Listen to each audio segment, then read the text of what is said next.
Hello, lovelies, and welcome. Hello, family. Welcome to my channel. Today, I want to do a part 2 to a video I've done back in January of this year, 2018. I wanted to do a continuation. I'm going to bring you over to this video called Racial Reorganization of 1850 through 1930. This is going to be part 2. And I'll bring you back over. But yeah, I wanted to do a continuation of this video because this article really goes into detail. I didn't get a chance to go over the census. It talks about the census. I did the introduction and the conclusion of the article, but I felt like it was more information that we need to go over. I also want to show you all, let me see if I can go back to the listing. It's another video. Don't worry about it. I'll show it to you all. I'll give you, if I can find this, I'm gonna give you a link. It talks about the census and how earlier reports, we should be questioning and thoroughly looking at all this, because they've done so much throughout history to reclassify us and put us in different ethnic group to pull us away from our indigenous heritage. And I found this particular professor here at Harvard. I found it interesting that she's a professor of African American studies, but yet when I looked at some of the publications she written, her more recent papers, I think I went all the way up to 2006 of some of her publications that she had published in scholarly journal articles. I've noticed that she sort of touches on this African American, but doesn't really go to the core. That's why sometimes I'm a little leery of professors. If you major in African American studies, then why aren't you writing, papers about the indigenous people? Some people get into that research so they can have a way of keeping their hands on the narrative of our ancestors. And sometimes, as I said, more of us need to start doing more research and teaching and being professors of our own history, so we can share the truth of what our history is all about.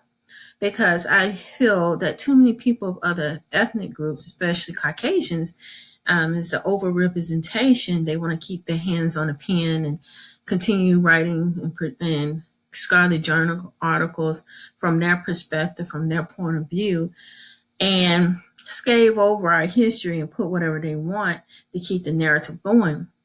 And but this article, and I've seen this article, I think this is the one I was talking about, how they try to make it look like everybody suffered Jim Crow and everything, and that it wasn't just exclusively an American Aborigine problem, but it's all ethnic groups, all racial groups. And that's not true. The blunt end, like I said before, of racism were targeted towards the American Aborigines, aka African Americans, the Negroes, and during that time, that's what they were calling us. And when you have professors who have a hidden agenda, perhaps, of keeping their own narrative going and having control over what is written about us in science and also in the media, it can be a definite problem. And this is how I was saying the gray washing of our history takes place. You have scientists keeping the narrative going, and then they come experts and they write what they want to be told, and they be in agreement, and that's how things go. And sometimes they don't tell full truth, or they scave over the truth and just tell the truth and put the facts down. But anyway, I just wanted to go more into the census. I stopped on the introduction the last time because this is a very lengthy article, but I thought I wanted to do a number 2 because I wanted to read further along with you all about this with this Scarlet Journal article. Let me go back and tell you all the title for those of y'all. Before you listen to this video, you might want to go to the first video. I showed it to you all what it looked like and the reclassification of the ethnic groups. She excluded the Negroes, of course. She focused on everything else, every other racial group except for the Negroes. But she's supposed to be a professor of African American studies, which I find interesting. I looked at a lot of her publications. I went back and double checked myself. She didn't have too many, especially if you look at the title. It says actually says African American or American Aborigines or Negro in any of her papers, which I find interesting. But in this particular article, she sort of gave over the truth. She did touch on it, but she didn't really elaborate like a lot of them do. But this is the title of it. The author is Jennifer Hochschild, and she's a professor over at African American Studies at Harvard University. And see, that's how how a lot of truths get scaled over. And then I thought I'm gonna go back to these again because it's a more research material of what was written in the past from the Census Bureau. I thought this was quite interesting. This was from the Census Director of 1936, 1902, and 1890. This is during the time period when they start reclassifying people and trying to strip the indigenous people, which were really the American Aborigines, who are the Paleo Indians, from their indigenous root by reclassifying them as Black. And so I believe it targeted us the most. That's Jim Crow and everything else and all these crazy laws and Dawes Commission were targeting the Negroes, the American Aborigines. And then you have people like Walter Pleckler who come in and do the same thing. But this is another one. Well, I don't know if I'm not going to click on that. I might probably do another video too. And we can go over that again. This is going into more details about the past of how they did the census. And I thought it was interesting how she showed the reclassifications of the ethnic groups. But she didn't put the American Aborigines. I doubt she's going to even mention that in this article, but I'm going to read it. I'm going to see if she's going to tell the truth. But this is during the time period when they would take Dawes Commission and when they were reclassifying people and basing on skin tone and not getting actual facts, and it's based on opinions. So that's why I said if it's based on opinions from that time period, and a lot of the lineage of the information that was passed down throughout the Census Bureau is from the past, and a lot of it is inaccurate. It could be debunked pretty much, especially when it comes to American Aborigines as far as our racial ethnicity, because we are the true American Aborigines and we were here. And this is the gray washing I was talking about.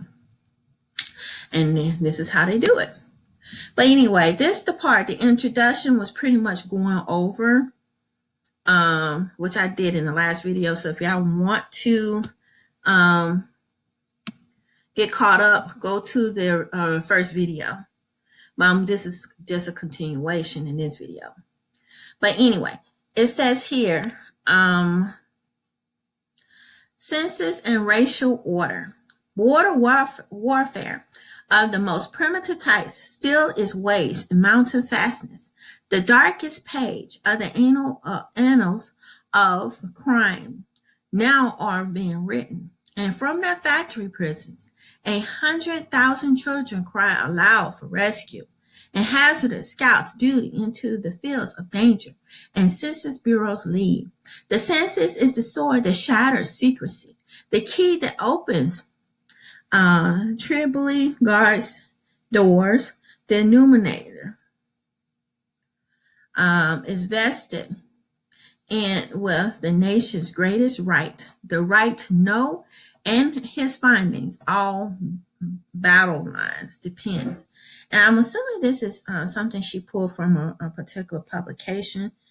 Let me see if I can look down here. I'm gonna click at it. I'm not sure, but look like she have a reference here, and that she pulled that from another publication. It might be a quote of some sort. But it says here, despite valiant or misguided efforts to Romanize the role of Census Bureau, it is not immediately obvious that political and substantive roles a census plays in a policy. Professionals within the Census Bureau think of themselves as demographers. Scientists intentionally move from the hurly-burly and the ambiguities of politics and policymaking. Census directors knows that theirs political role, but a large of their mission is to protect the appearance and reality of scientific neutrality. The directors may have been too successful, perhaps because the task of enumerations seems on a surface to be straightforward, political. Scientists have insufficient theorized censuses.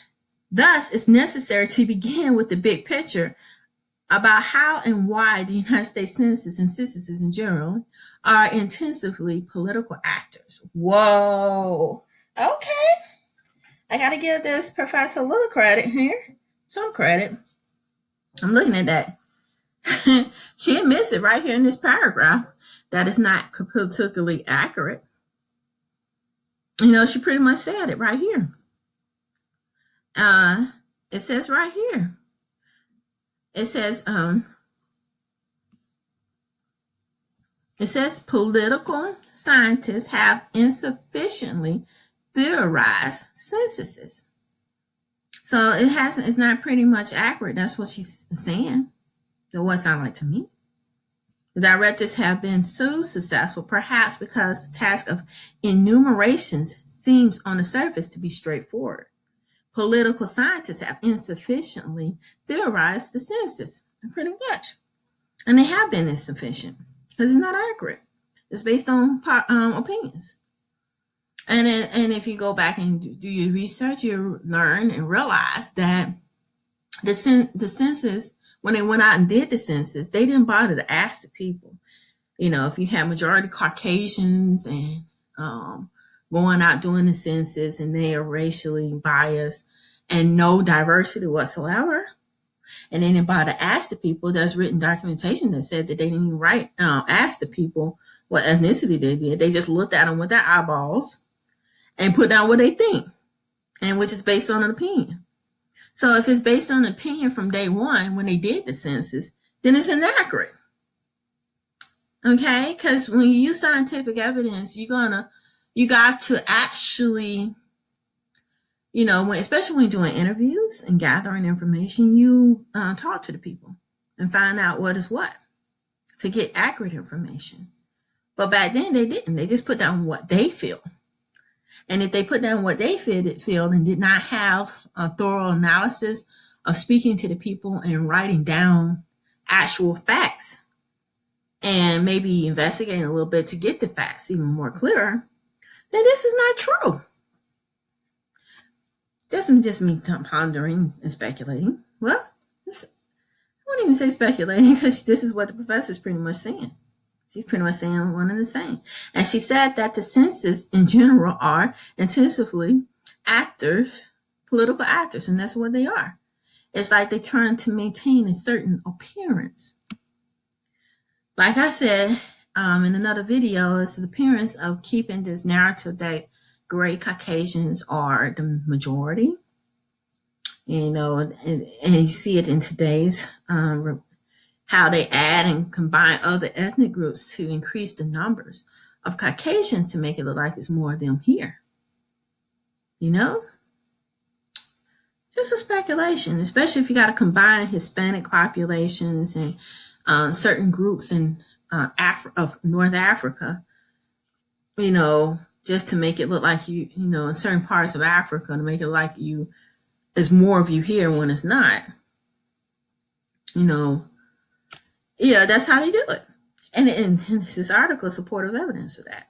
And it says here, how does the census help to shape the racial order? In almost modern society that classifies its population, a census sits in the center of institutional expressions of the ethno-racial order. That order is constituted by a combination of ideologies, beliefs, both about one's own group and about others, and institutional and social practices, again, both within and outside a given group. Together, beliefs and practices determine the meaningful group categories are and how they're binded, who belongs in each, and where each group status is situated in relation to others. The racial order helps to provide the policies and individual choices about the distribution of goods and resources, and does a great deal of shaping of each person's lives chances. We focus here especially on two dimensions of relative positioning in American racial order: vertical and ranked hierarchy, and horizontal dimensions distinguish insiders from outsiders, pretty much. And that's why I said the human labeling system, which is pretty much the racial system that they have in place, pretty much is based on an opinion, as far as I'm concerned. And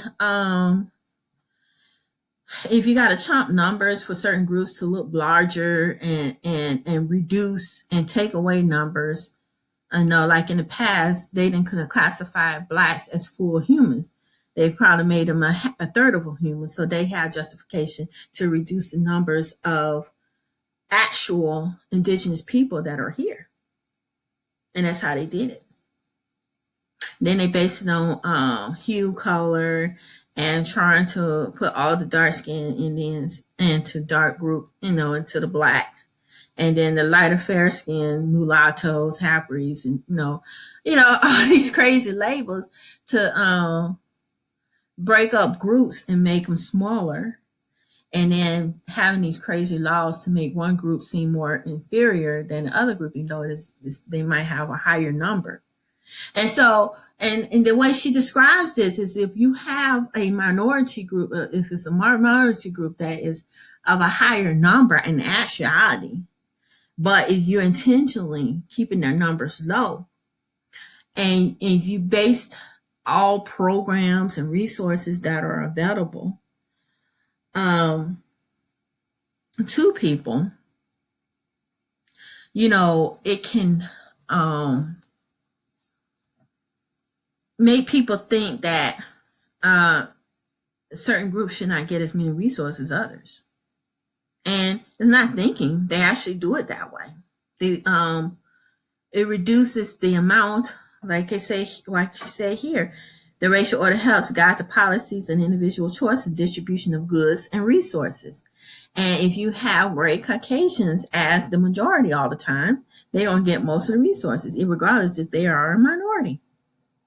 Even though in actuality, there's possibility they are a minority. If you deduct all the other ethnic racial groups, they chump their numbers up, like the Hispanics and the certain other groups in Africa, and just put the actual Europeans as they really are, you'll get a lower number. But they don't want to do it that way because they're trying to keep the numbers up higher. And then if you're reducing the American Aboriginal number by trying to classify them as a less than a group of people, and trying to belittle them and make them seem more insignificant, what better way is, like, if they actually 50,000, you're halving them to 25,000. That way you just diminish the numbers, even though you know that their population is much higher. That way, so the piece of pie, the money and resources go to your group, and the group that was here first, the American Aboriginal, you get less. And just like the exclusion of the Negroes that are excluded out of this article, the gray washing and erasing, even though this particular professor is supposed to be an expert in African American studies. What greater way? You be an expert in the studies and don't even write the group into the actual research. You exclude them by not mentioning their names and mentioning everybody else but them. But anyway, just saying, let's stroll down a little bit more. And it says here, and I also thought she said insiders and outsiders. Great caucusors are the insiders, and the people they're trying to keep outside and keep them and continue the outcasting and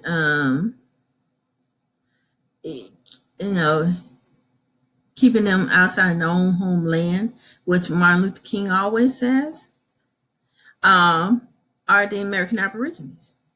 But let's continue. It says the census system of racial classification does not by itself create the ethno-racial order. In fact, classification schemes are neither necessary or sufficient tools for restructuring and maintaining ethno-racial hierarchy. On the other hand, countries such as France do not collect official statistics by race, but by racial identity, and stratifications exist there nonetheless. In other countries, such as Lebanon, the ethno-racial order is so flawed that ethnic or racial data are too contentious to collect or publish. Whoa.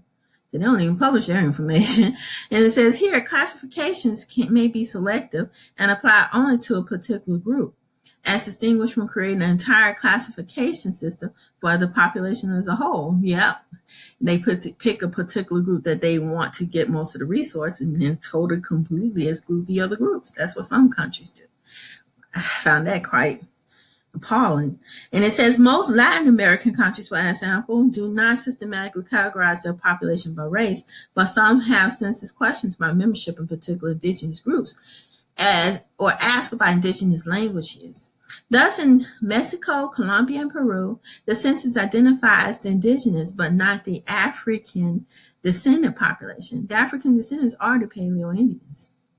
So what they're doing essentially is excluding the original people. They are the indigenous group, the original, as far as I'm concerned.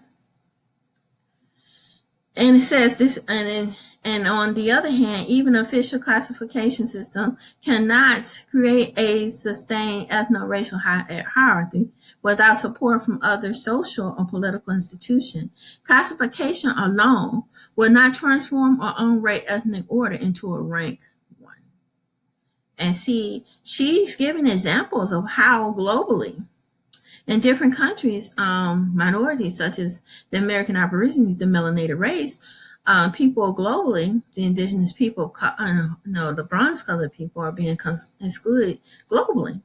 Even though it may be more of us than is actually listed, they don't include us. And the reason why is because they're trying to erase us out and to continue the justification of excluding this group and reducing and keeping resources from being in the group, given to that group. And this is another method of keeping resources among the grays. I wouldn't say just the grays, the pale skins, half-breeds too, who may be in charge and trying to keep this gray supremacy going as well.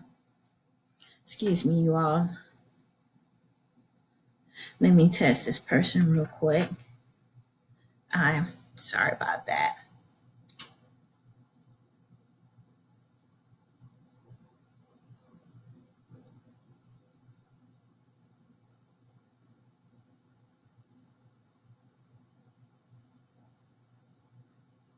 Okay.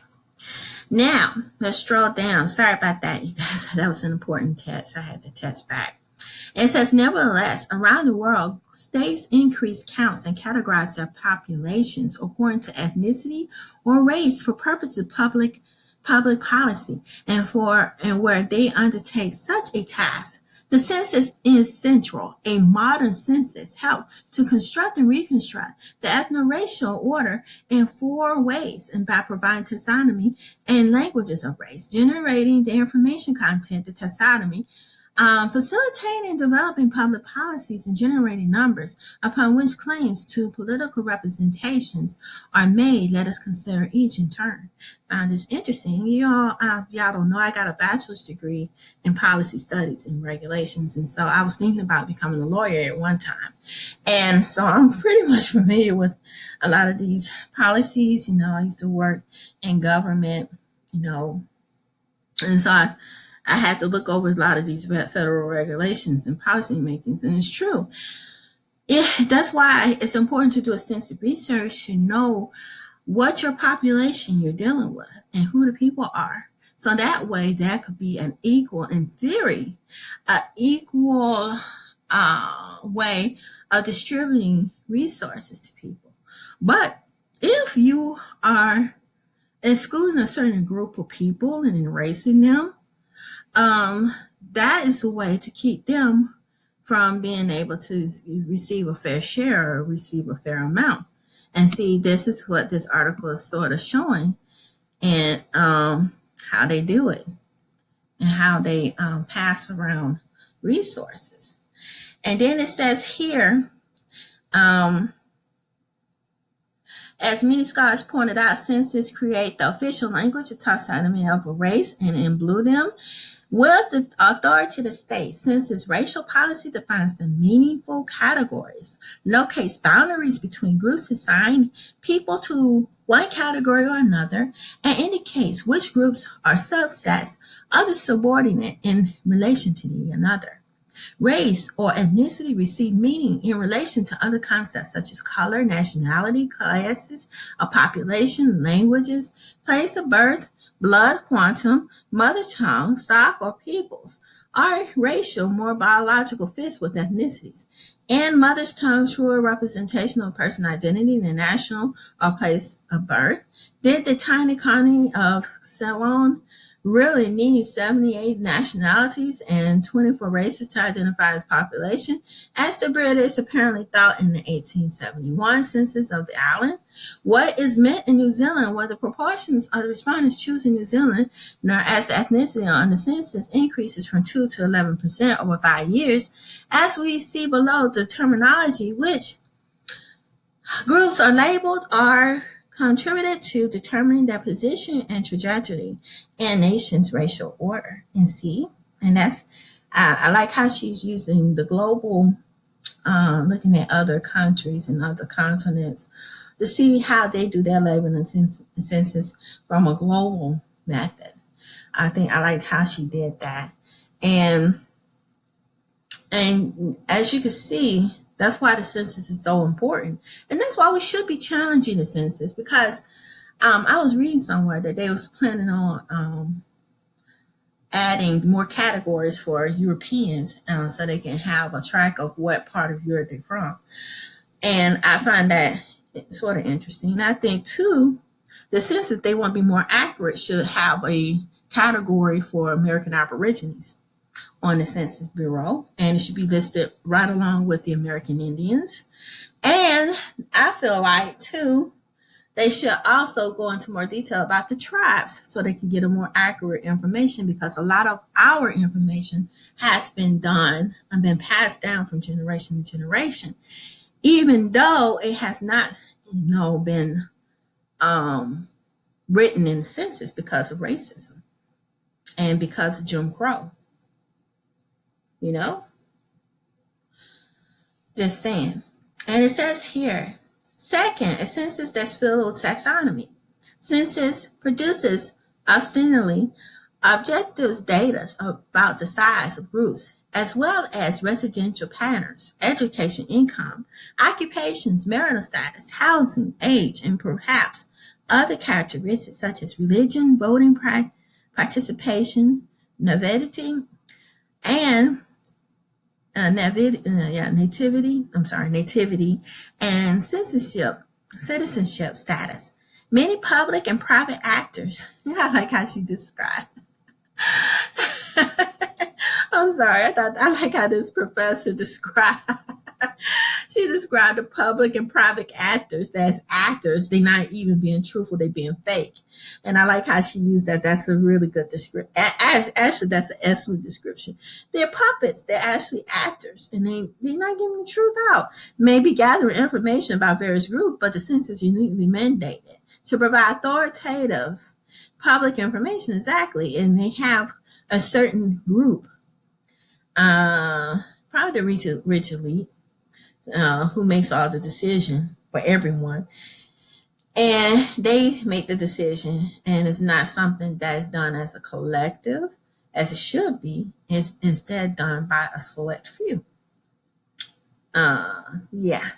And it says here, Kenneth Hewitt points out the information generated through the census are unique standings. There are no matters of idle curiosity, even questions asked, and the U.S. Census connects to a specific government program or purpose. And she has some really good references. I'm going to have to go back and check those references out. This is sort of long, you guys. But anyway, I'm going to just point out what each one is and then go to the bottom because I wasn't intending to make this video so long. But anyway, it says, third, the census can be used to facilitate public policies that reinforce or undermine a racial order. And seeing that's what it does. I think this is sort of important. Let me read this one, though. It says here, it does not in any simple sense cause the policies to come into existence, but it makes more feasible and make a few possible. Pruitt argues that it would, of course, be an exaggeration to attribute the racialization of American politics to the census. But the availability of racial taxonomy, counting and sorting by race, was handmaiden to the politics of race, continue to the present. In particular, classification separate those entitled to full participation in society from those whose race was cause for exclusion. See? I like it. She sort of nails it, but without nailing, not being blatant with it. In other words, classifying separate entities for full population from their race was caused by exclusion. And see, that's what is separating. Like, that's like what they did to us. They took us out as being indigenous by reclassifying us in another group. And that was done because they want to keep our race hidden. I didn't want to continue to place us somewhere else, like Africa, when we're actually the indigenous people, the first ones that were here. See? And it says Congress used data from the 1890 census to set immigration quotas after 1924. The military leaders used 1940 census to identify Japanese and Japanese American residents on the west coast of Indochina during the World War II. One reason that the government of France refuses to collect racial and ethnic information is to determine that the official data can never again be available to identify members of a particular group. As census data were used to round up Jews in Vichy, France during World War II. Exactly. They did that because they didn't want to pay reparation. And that's exactly what the American United States government is doing. The census is also doing the same thing. They don't want a certain group of people to be identified because they don't want to pay reparation because they've done so much wrong against the American Aborigines. They killed them when they first got here, colonization, killing with disease, germ warfare. They came over, they stole the land, they enslaved them, they changed their identity, they stripped them of their indigenous roots. They went on and had Jim Crow going around killing people, and Jim Crow, as far as I'm concerned, is still going on. They're still killing our people. And slavery, modern day slavery, is still going on through the prison system. So nothing has pretty much changed. They're still doing the same thing to the original people.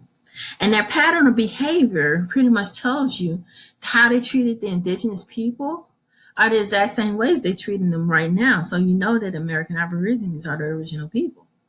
It's just evident. It's just positive. And so that, they don't want to pay out that money even though it's old to us, long overdue. But it's going to happen. They don't have no other choice. If there's any money left, because the Caucasians are screwing up, the Greys are messing up the finances right here in this country. No telling what is there, because they can't, they barely have enough to pay Social Security for the elderly. Just saying. But anyway, it says here, information from the census may enable inclusive as well as exclusive policies. Census was instrumental in implementing the 1965 Voting Act in the United States, and they plan to continue role in litigating over affirmative action and employment discrimination and other policies intended to disproportionately benefit disadvantaged. It says, and employment discrimination and other policies intend to disproportionately benefit disadvantaged group. Well, I'm confused. Census Bureau is instrumental in implementing 1965 Act, and they played a continued role in litigating over affirmative action and employment discrimination and other policies intended to disproportionately benefit this advantaged group. I don't see anything that they've done to make it beneficial to disadvantaged groups. I think she wrote this wrong. I'm reading this. Y'all tell me what y'all think, because I'm reading this. I'm going, no, she didn't put this in her journal. So the race is right there. And there's no benefit. And if it was, there's no, disproportionately, where has it ever been disproportionately where we benefited? I don't see anywhere in history where it's been beneficial for us here in the Americas, in the United States. Advocacy groups, Brazil Advocate, changed how Blacks are identified on Brazilian census, in part to facilitate the expansion of race-based affirmative action programs. Changing how? See? So they changed their race again to prevent them from getting any kind of benefits. I guess she's using the example for Brazil. Oh, the United States is doing did the same thing. They did the exact same thing. When the American Aborigines were called Indians, they destroyed the records.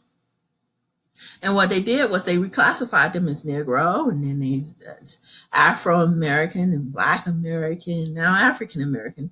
They constantly changed them because they don't want them to reap the benefits of anything. And instead, what they did was put the Gray Caucasoid females as a minority, when everybody knows Gray Caucasoid females are not a minority. They are the right-hand side of the Gray Caucasoid male. That's a way of double dipping into affirmative action money and resources for themselves.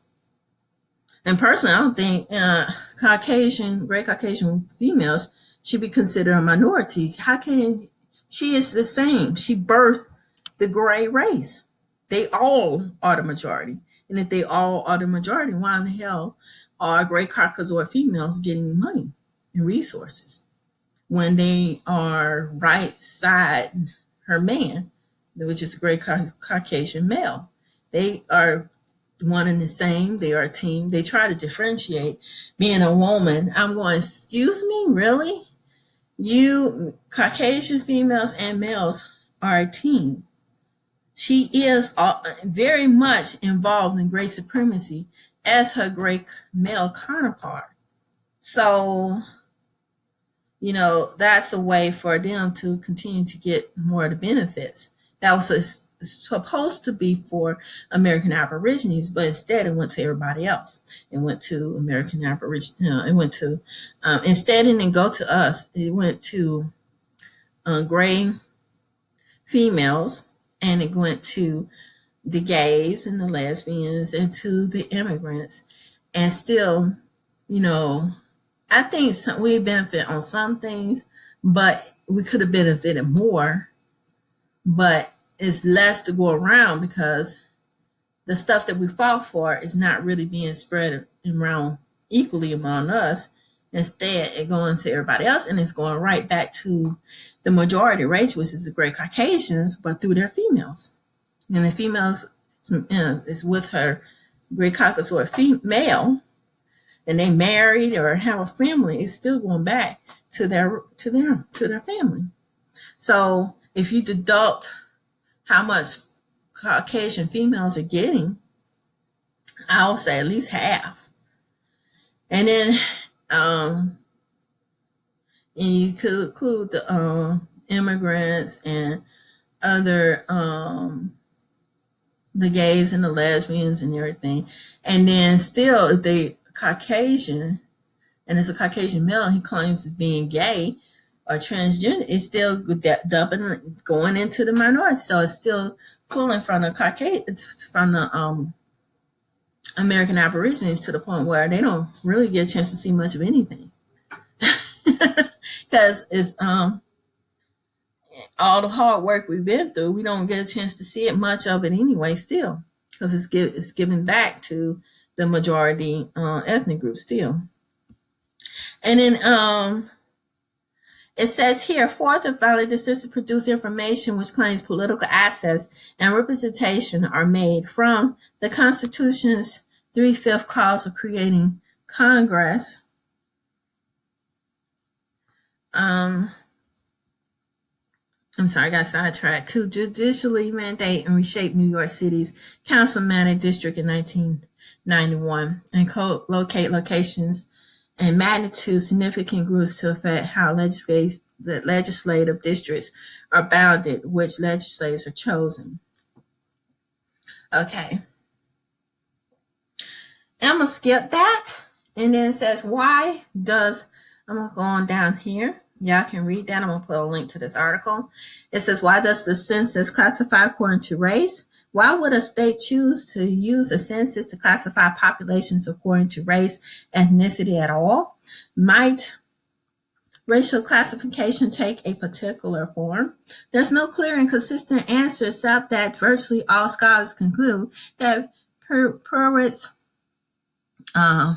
starting point, despite demographers' feverish wish, the categories made explicitly by a given taxonomy raise important considerations about domestic, international, and institutional context. However, in our view, none can fully explain the vast array of changes and experimentations that occurred in the U.S. Census decades after 1850. Whoa. All of this was done to hide the original people, I believe. A lot of this. By her article, you would think otherwise. She's only mentions the Mexicans, the mixed people, and she did not include the Negroes at all. She must talk about the Mulattoes, and the Mexicans in this particular article. And a lot of articles she written, I noticed that she doesn't really talk about. She sort of touches around it and don't really mention Black or Negro at all, especially in this article. But in the titles, when I went skimmed through, I didn't see that. But she's the professor of African American Studies. And see, this is why I was talking about the brainwashing. They're supposed to be experts in our history, but yet they put in what they want us to see. They don't put the whole story in. They put tidbits in, and they try to erase things and to minimize things like the Jim Crow, and trying to say, oh, everybody suffered Jim Crow. When in actuality, Jim Crow was targeting African American Aborigines, and it still is to this very day. It's hitting us the hardest of all groups. The reason why is because they don't want us to have the resources. They don't want to be, make things right. But it's going to be the root of their minds, because you can't keep on doing what you're doing. But I'm going to skip on down, because this is a lengthy article, and it's going to take me a long time to finish. But it says here, I'll probably skip on down a little bit further. It says here, finally, although taxonomies might be primarily political in one way or another, they are not only political. Stanley Liberson reminds me of the devilish principles of census enumerations of race and ethnicity, especially the inherent disconnect between fluid and changing social reality. Any fixed classification scheme, see, they don't want to fix this, they want to keep the narrative going, because certain groups are benefiting from it. This disconnect is exacerbated by policymakers, natural conservatism, census-taking organizations are conscious and not readily inclined towards making changes in either the questions or decoding responses. To the degree that these claims are pervasive, it makes an extraordinary degree of racial reorganization between 1850 and 1930 even more anonymous and need of explanation. Exactly, because they made too many changes around certain ethnic groups. They really did. And she excluded the Negroes, which I didn't like about this article from the day one, because we're the main group. They got the short end of the stick. And all these things that happen with Dawes Commission mainly target us because, as far as I'm concerned, most of the Mongoloids got theirs, who that are considered, they got their recognition, if I'm not mistaken, the true Mongoloids and the half breeds that were mixed with Euro Indians. So I don't understand why they're listed here as being the ones that suffered. It was mostly the indigenous American Aborigines that suffered, which are the AKA African Americans, the Negroes, the blacks, the copper colored race. Okay. And it says another important non-political influence on census taxonomies is the technological limits on the possible to ask. See, a technological limits on what is possible to ask, analyze, and report in how much detail. This is what I was questioning in another video. Now, when I touched on this topic, how on earth did they have the technology to get an accurate number of the population? And how did they know and analyze all this data back then in the 1700s? Because technically, the census started in 1790, if I'm not mistaken. And 1800s, they didn't have that technology to go back and analyze that kind of data. They didn't have statistical analyzing software that helped reduce its biasness. Because that's why I said I think they just went a toss up in the air and just put down what they wanted to put down. Because they knew most of the people that could not read and write, the indigenous people couldn't read and write, and there was no one there to question them or to challenge them on what they're putting down on paper. And see, that's why I was saying it's very important that we as American Aborigines go back and read these articles. We should be reading these. These scholarly journal articles should be read. We should be reading these. And if we have a problem, we write it and question them on it. And like I said, we need to have our own colleges and universities. We got HBCUs, but a lot of them are ran by great Caucasoids still. I mean, schools that are ran by us, for us, by us, and it's beneficial to us. That has not been heavily indoctrinated by Europeans and Western societies. Instead, based on our indigenous heritage, so we can have a better understanding of ourselves, for us, by us, for ourselves. Just saying.